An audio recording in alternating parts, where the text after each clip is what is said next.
Kubwa lipo kwanza kwa uongozi mzima wa ligi na TFF jumla na pamoja na Wizara ya Michezo. Yaani kwamba haisamini mchango wa Tanzania ambao wengi wenye mapenzi na mpira. Kwa sababu wangekuwa wao wanasamini hicho kitu, huyu ambaye kabisa mpaka imetokea ile sitofahamu jana. Kwa angekuwa mimi kama tuko Libya vile kule kwetu. Wao wote kazi hawana afu wanatakiwa walipe. Walipe watu ambao wamepoteza vitu vyao vingi, muda, gharama zao. Wamepoteza kwa gharama kubwa kuja kuangalia mechi afu watu wachache tu, kikundi cha wauni wachache tu wamesababisha mechi isichezeke jana. Mimi inaniuma sana, na pia serikali kama itolea macho hii ligi inaenda kuporomoka zaidi hapa. Tutakuwa kama vile tulivyokuwa Colombia, kama vile tulivyokuwa Kenya. Kwa sababu vitu vidogo vinazaa vikubwa. Hata unavyosikia kwenye vita, haianzaki tu vile kama vile inaanza kidogo kidogo. Mara siku ni samili kubwa mtu inashinda kutawalika. Kwa hiyo hii inaanza kidogo kidogo hivi, inakuelekea huko itakuwa kubwa zaidi. Ni mtihani kwa taifa. Kwa hiyo mimi naomba serikali kama serikali iingilie kati jua swala hili kwanza. Na ikemee vikali. Na wale ambao kabisa kwamba mechi isichezeke.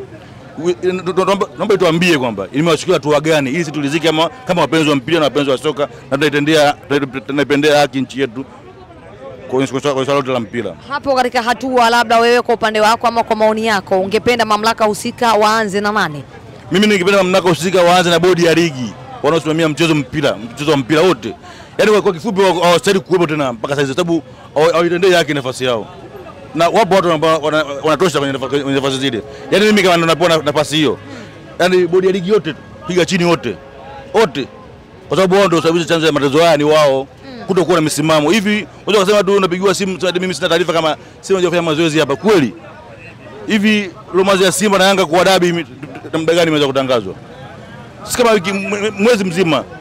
Radio, television yote tangaza kwa dabi tarehe 8. Hata wewe unashika funguo za uwanja unasema eti una taarifa kama Simba hajafanya mazoezi. Hivi sasa ingia kule akilini. Kwa hiyo wao wanatufikiria kama sisi wadogo. Watu kama sisi hatujielewi. Sisi tunajielewa na mpango wao mkati sasa ujue kwamba hii itakuelekea kwa upande wa pili nyuma mwiko itakuwa ngumu kwa upande wao. Kwa hiyo mtengeneza mazingira haya kwamba onekana kama kuna kitu mpaka sitofahamu na Simba pale uwanjani kwenye mazoezi. Hii inajulikana nchi duniani kote. Kabla ya mechi timu husika ambaye ni mgeni lazima afanye mazoezi kwa muda ule ambaye anatakiwa afanye acheze mpira ili azoee hali ya hewa na mazingira yaone yalivyo yakoje siku ya pili kwake siwe shida. Leo mtu anakuja kwa lazima kufanya mazoezi. Sasa mtu bila mazoezi. Kwani mapenzi yale? Wanasema hamkutoa taarifa. Taarifa ya nini wakati ligi bodi ya ligi imetangazwa kwamba Simba na Yanga tarehe 8. Sasa taarifa nani atakayotoa taarifa sasa? Kwa bodi ya ligi itangaza Simba na Yanga tarehe 8.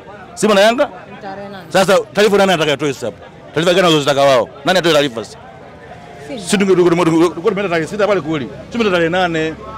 Kwa tarehe 7 ndio siku ya dabi. Ndio tumeenda tarehe 4 tukisema tutoe taarifa. Kwa sababu tumeenda siku ya mechi. Tumeenda siku ya mechi kabla. Na Siria anasema hivyo siku ya mechi kabla ndio timu ifike usika. Si ndio tumefanya hivyo kama Simba.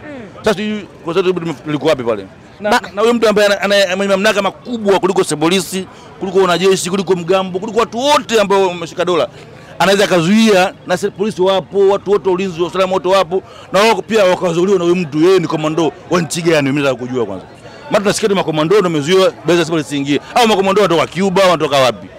Na wametokea wapi? Na kwa nini wana nguvu kiasi hicho kwamba hata serikali yenyewe pia inaogopa? Au makomando wametoka nchi gani? Unataka kuwajua makomando? Imekuwa vita sasa. Maana sio mpira. Kama mpaka makomando wanazuia mpaka polisi, mgambo. Watu wote ulinzi na usalama wanazuiliwa pale getini. Komando huyo anatokea nchi gani? Mimi nataka kujua. Na nguvu hiyo kaipata kutoka kwa nani? Kwa kuweza kuzuia watu wasifanye mazoezi. Yaani yeye wao tu kikundi chao cha watu wauni tu wamezuia watu wasifanye mazoezi. Hizo nguvu wanazipata wapi? Kutoka kwa nani kwanza? Nataka kujua. Kwa kile ambacho kimetokea siku ya jana na ligi yetu ambavyo tunajisifu na kutamba kwamba ligi yetu ni ligi bora barani Afrika kwa hivi sasa. Umeona imeleta athari kwa namna gani ama kivipi zaidi?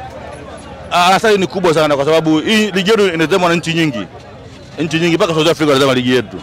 Kwa hiyo hichi ambacho kimetokea ni kuipaka matope na kuizofisha ligi yetu. Kwa sababu watu ambao mtu kaza na muda wake kapanga muda wake katenga muda wake nitazame dabi ya Simba na Yanga Tanzania. Alafu anakuja kwa dabi ile haifanyiki kwa sababu ya vitu vya kipumbavu tu. Hata kesho huyu mtu anambia una mechi kama hiyo atazama muda wake kweli. Sababu watu wanatenga muda. Wakati ni pesa jue. Muda wenyewe mchache tunaoishi. Sasa mtu katenga muda wake anategemea kama mpira unachezeka afu mpira hauna au hajachezeka kwa sababu ya mtu ya kikundi cha wauni tu.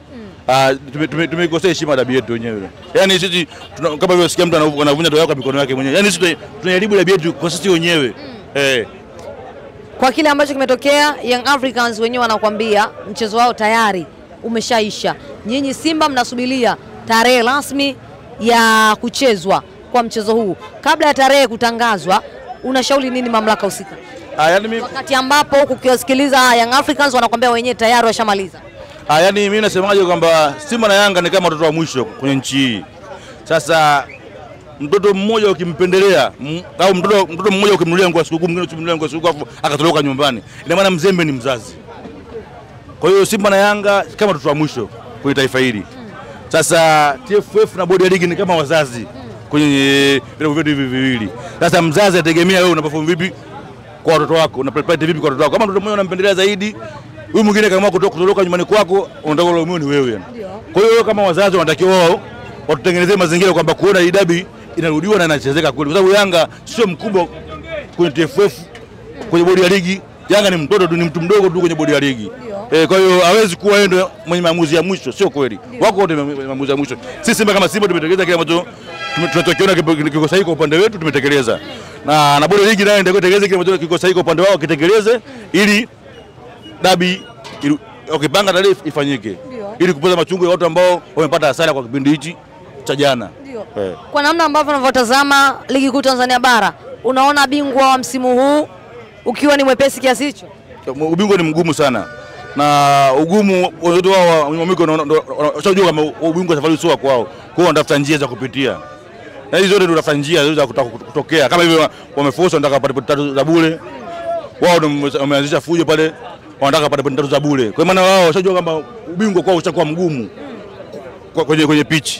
Kwa hiyo wanatafuta njia mbadala ili waweze kuwa mabingwa mara 4. Yaani wao shida wao mabingwa mara 4. Hata mabingwa mara 4 kwa mjipangaje? Kwa uwezo gani ambao mko nao? Wasona washafeli tayari upande huu. Kwa wanatafuta mbinu mbadala kwa upande mwingine ili wapate pointi za bure ili wawe mabingwa. Mimi ndio ninachokiona hicho. Unaona Young Africans wakiwa mabingwa? Kwa mipango yao ambayo wanafanya. Hawezi wataweza kuwa mabingwa kama TFF itaamua kwamba wape pointi 3. Sio kwa mabingwa tayari. Lakini kama tucheze mbungi, tutafuta pointi 3 kwa kucheza mbungi uwanjani, hawezi kuwa mabingwa Yanga. Yanga hawezi kuwa mabingwa. Hawezi kuwa mabingwa, hawezi. Kwa msimu huu kwa Simba hii ambaye inaijua mimi hawezi kuwa mabingwa. Umuone Yanga tena? Simuoni kabisa, simuoni kabisa ni. Mpaka sasa ni tofauti ya alama moja. Sawa, lakini bado tuna vipolo kibao. Na wao bado mechi hazijaisha ba. Kwa hiyo mimi sisemi kwa bado mechi mbili au moja kweli. Bado mechi ziko nyingi.